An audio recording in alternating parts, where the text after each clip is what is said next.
Today we understand the doctrine of separation of power. As you all know that every democratic country have the three organs like India: legislature, executive, and judiciary. Legislature have the power to make the laws, executive have the power to implement the laws, and judiciary have the power to interpret the laws and judicial review of that laws. Legislature include Lok Sabha, Rajya Sabha, and the final president assent. Legislature like recently Waqf board जो act आया है, वक्फ amendment act, वो लोकसभा में introduce हुआ है। वहां से पास होने के बाद राज्यसभा में जाएगा, राज्यसभा से पास होने के बाद प्रेसिडेंट की सहमति ली जाएगी, एसेंट पे प्रेसिडेंट उस पर सिग्नेचर करेगा तो वो लॉ बन जाता है।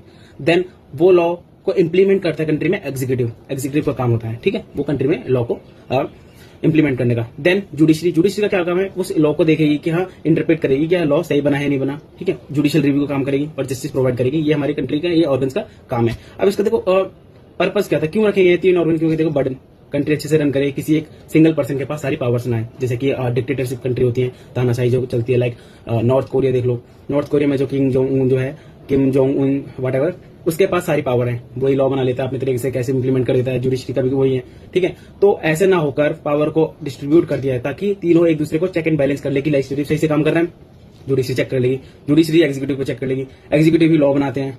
लेजिस्लेचर में बेसिकली जो एग्जीक्यूटिव है, प्राइम मिनिस्टर वगैरह, ये तो लोकसभा पार्लियामेंट में बैठते हैं, तो यही लॉ बनाते हैं।